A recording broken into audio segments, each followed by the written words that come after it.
এর গণিতের সেপ্টেম্বর মাসের মডেল অ্যাক্টিভিটি টাস্ক, একে পার্ট 6ও বলতে পারো, এর সমাধান আলোচনা করব। এর উত্তরগুলো খাতায় সুন্দর করে রাখতে হবে। বিদ্যালয় থেকে যেদিন বলবে সেদিন জমা দিয়ে আসতে হবে। চ্যানেলে নতুন হয়ে থাকলে অবশ্যই চ্যানেলটিকে সাবস্ক্রাইব করে দিও। তোমাদের এই মডেল অ্যাক্টিভিটি টাস্কে প্রত্যেকটা প্রশ্নের সাথে কিন্তু নম্বর দেওয়া আছে। আগে যে সমস্ত মডেল অ্যাক্টিভিটি টাস্কগুলো দেওয়া হয়েছিল সেখানে কিন্তু নাম্বার দেওয়া ছিল না, কিন্তু এই মডেল অ্যাক্টিভিটি টাস্কে তোমাদের কিন্তু নাম্বার দেওয়া হয়েছে। তাই জন্য এটা কিন্তু খুব সুন্দর করে করবে, যাতে নির্ভুল হয় সেই দিকে লক্ষ্য রাখবে। দেখো, প্রথমে দিয়েছে একটা ভাগ, তাহলে 3 দিয়ে 390-কে ভাগ করতে বলেছে। তাহলে 3 অক্ষে 3, উপর থেকে নামবে 9, তাহলে 3 3 কি হচ্ছে 9, উপর থেকে নামলো 0, ভাগ যাচ্ছে না বলে এখানে 0 দিতে হবে। তাহলে এখানে সঠিক উত্তরটা হবে হচ্ছে 130।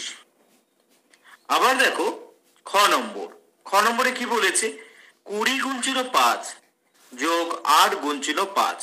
তাহলে এই ক্ষেত্রে দেখো উভয়ের মধ্যেই 5 রয়েছে, তাই জন্য আমরা 5টাকে এখানে কমন নিয়ে নিব। আর এখানে থাকলো 20, আর হচ্ছে এখানে থাকলো হচ্ছে 8।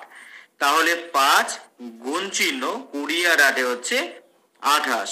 তাহলে এখান থেকে সঠিক উত্তর হবে বি নম্বর।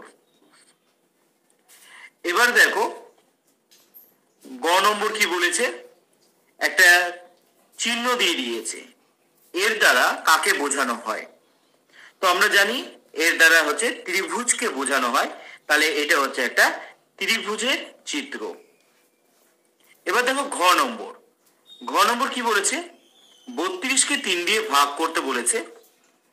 ভাগটিতে ভাজ্য হলো, ভাজ্য কি না, যাকে ভাগ করা হয় তাকে আমরা বলি হচ্ছে ভাজ্য।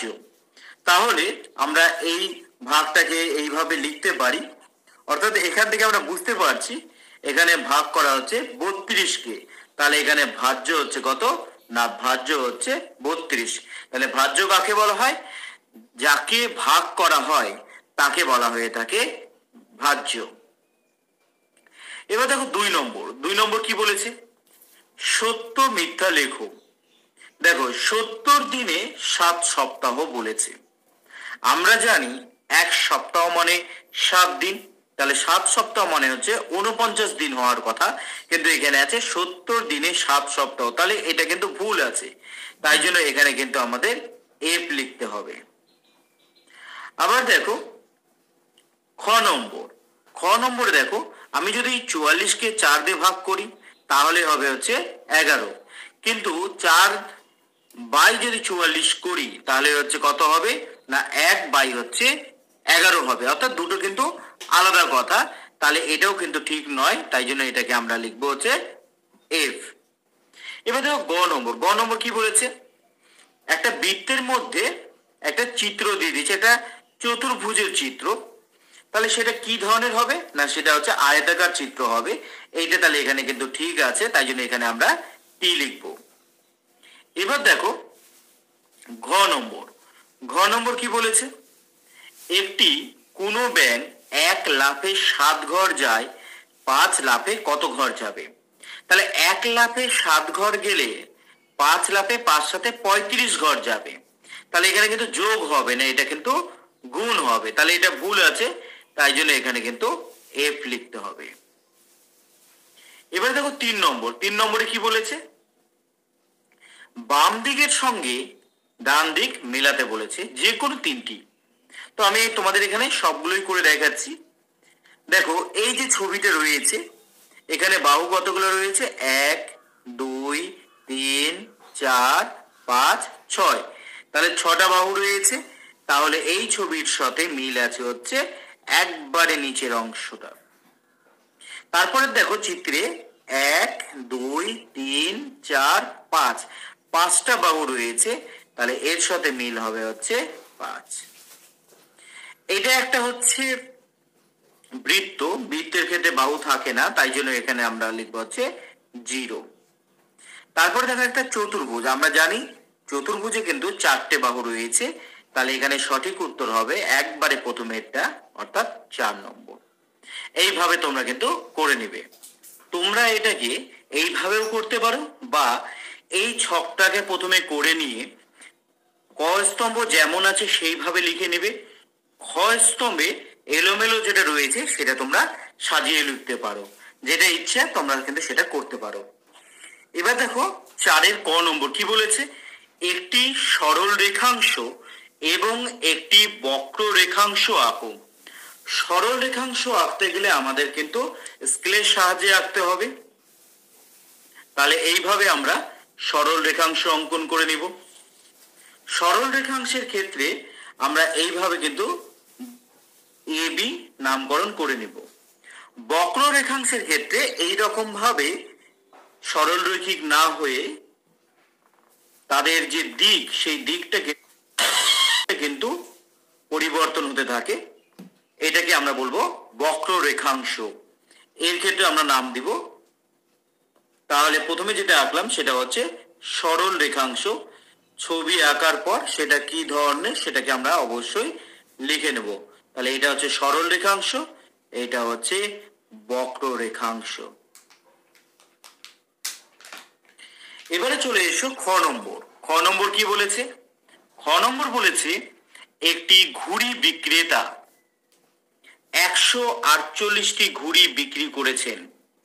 প্রতিটি ঘুড়ির দাম 6 টাকা হলে মোট কত টাকা পেয়েছেন? তাহলে প্রতিটি মানে হচ্ছে একটি, তাহলে একটি ঘুড়ির দাম 6 টাকা। এবারে এখানে বলেছে দেখো 148টি ঘুড়ি বিক্রি করেছে, তাহলে 148টি ঘুড়ির দাম বেশি হবে, বেশি হলে ঐকিক নিয়মের ক্ষেত্রে গুণ করতে হবে। আর এই গুণটাই পাশে কিন্তু করে দেখাতে পারলে ভালো হয়, এখানে রাব লিখে করে নিবে। তাহলে 148কে 6 দিয়ে যদি আমরা গুণ করি, 6 আটে 48-এর 8 হাতে থাকে 4, 4 6 24 আর 4 হচ্ছে 28-এর 8 হাতে থাকে 2, 6 কে 6 7 8, তাহলে এখানে হবে 888 টাকা। যেহেতু এটা কথার অঙ্ক তাই জন্য কিন্তু তোমাদের এখানে উত্তর কিন্তু লিখে নিতে হবে। উত্তর এইভাবে লিখতে হবে যে 148টি ঘুড়ির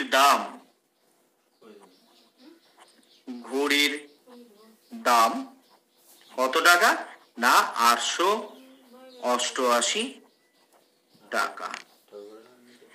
এবারে দেখো গ নম্বর।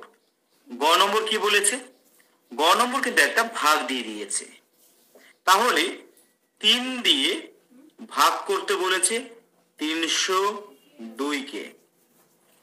তাহলে দেখো প্রথমে এই 3কে যদি আমরা ভাগ করি, 3 3 হবে, উপর থেকে নামবে 0, কিন্তু ভাগ যাচ্ছে না। উপর থেকে কোনো সংখ্যা নামানোর পর যদি দেখা যায় ভাগ যাচ্ছে না, তাহলে এখানে 0 বসিয়ে পরের সংখ্যাটাকে নামাতে হবে। পরের সংখ্যাটা নামানোর পরও দেখা গেল ভাগ যাচ্ছে না, তাই জন্য এখানে কিন্তু আবার 0 দিতে হবে। তাহলে এই ক্ষেত্রে আমাদের ভাগফল হচ্ছে এই 100 এবং ভাগশেষ হচ্ছে ভাগ করার পর যেটা নিচে অবশিষ্ট থাকলো সেটাকে আমরা বলি ভাগশেষ। তবে ডান দিকে 0 লেখার কোনো প্রয়োজন নেই, তাই জন্য আমাদের লিখবো হচ্ছে 2। তাহলে এই ক্ষেত্রে ভাগফল হলো 100 এবং ভাগশেষ হচ্ছে 2। তাহলে আমি এখানে যেভাবে তোমাদের উত্তরগুলো করে দিলাম, তোমরা খাতায় সেইভাবে উত্তরগুলো করে রাখবে। বিদ্যালয় থেকে যেদিন বলবে সেদিন জমা দিয়ে আসতে হবে। চ্যানেলে নতুন হয়ে থাকলে অবশ্যই চ্যানেলকে সাবস্ক্রাইব করো, দেখতে থাকো।